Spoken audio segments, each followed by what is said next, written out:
Jadi pertanyaan saya itu Hmm, untuk next step-nya sih Pak. Kalau misalkan kan ini udah nih, kita ya, udah buat SPK-nya. Nah, nanti ya. kalau untuk sistem pengawasannya ya, yang Hmm, pekerjaan dari subkonnya bagaimana, lalu juga kita bisa input nggak di sistem ini?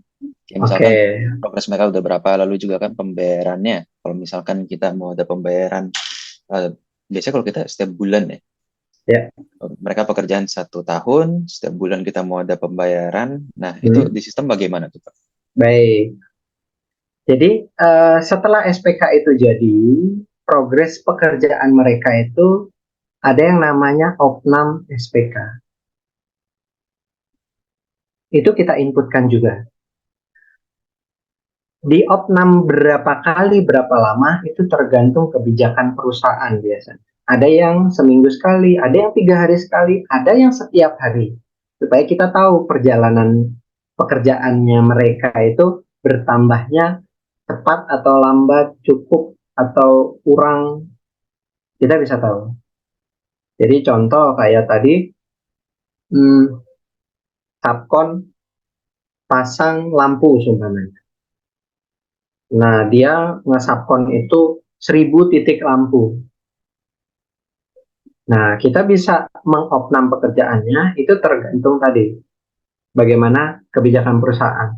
Apakah supervisor atau pengawas lapangan itu disuruh mengecek atau mendata setiap hari, itu boleh. Jadi nanti setiap hari itu setiap sore seumpamanya eh, jam 4 jam 5 lihat udah pasang berapa lampu. Oh, hari ini 3 titik, besok di opnam lagi 4 titik, di opnam lagi lusanya lagi 3 titik lagi, terus supaya kita tahu perjalanannya. Sebenarnya semakin rutin atau semakin rapat kita opnam itu lebih baik karena kita tahu kinerjanya.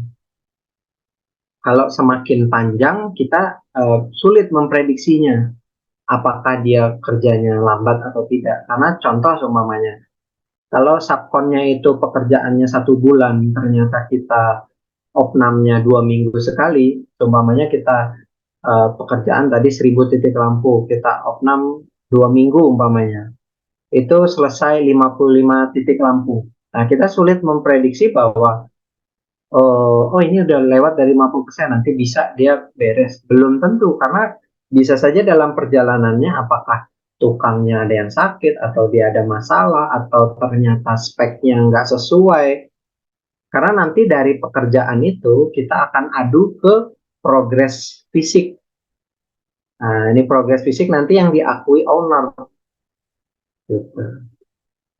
Nah, terkait tadi si subkon tadi, baik dia setelah SPK, kemudian di opnam, kemudian nanti jurnal tagih bayar, itu kita masih bisa terus kontrol dan lihat sesuai hak menu usernya. Di sini ada cek pembayaran SPK. Nah, di sini nanti kita bisa kontrol, uh, contoh di sini. Nah, ini kelihatan. Nah, nanti dari perjalanannya, mulai dari dia nomor SPK berapa, nilai SPK-nya, kemudian di opnam berapa, progres berapa, itu kita bisa review terus, atau kita bisa cek terus, baik itu dia apa namanya, eh, SPK upah, SPK sewa alat, subkon, overhead, ini kita bisa review. Nanti pemasoknya apa, sesuai data dan proyeknya. Jadi bisa terus kita pantau. Gitu. Balik lagi tadi, ini terintegrasi. Jadi nggak bisa jadi SPK, belum di opnam, belum di jurnal, terus tiba-tiba Bapak mau input tagihan, terus langsung dibayar. Nggak bisa begitu. Kecuali untuk pembayaran uang muka. SPK udah jadi, nanti boleh lagi langsung bayar.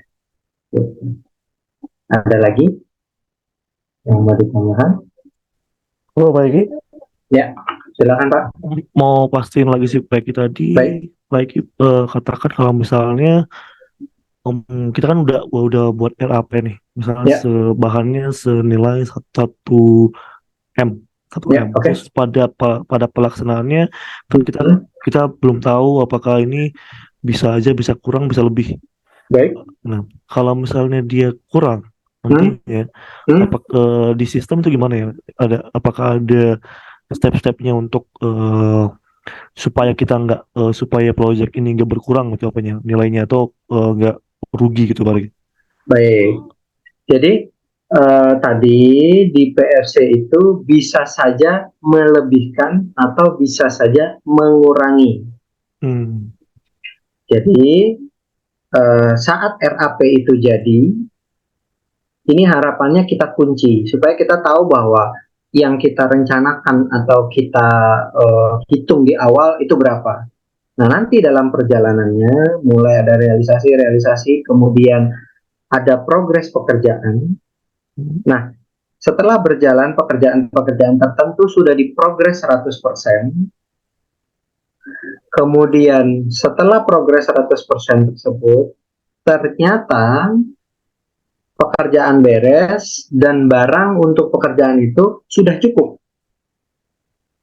Jadi contoh ada pekerjaan 100 juta nilainya. Pekerjaan tadi umpamanya pasang instalasi listrik.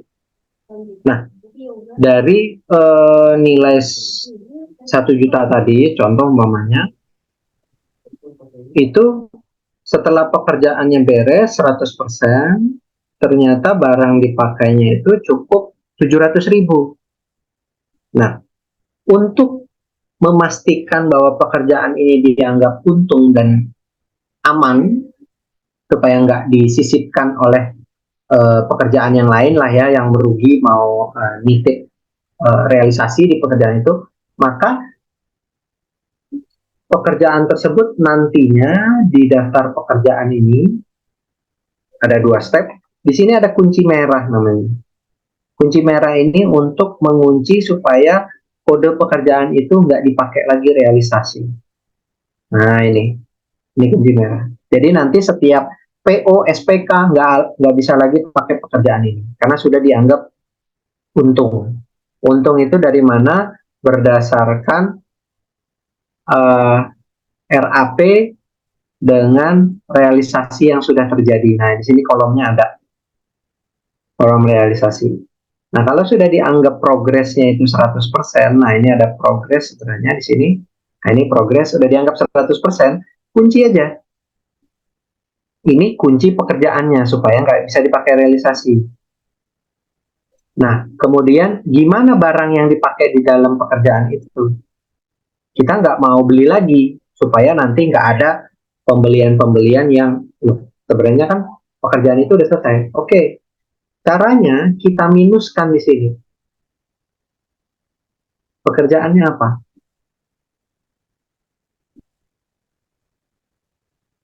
Nanti diminuskan.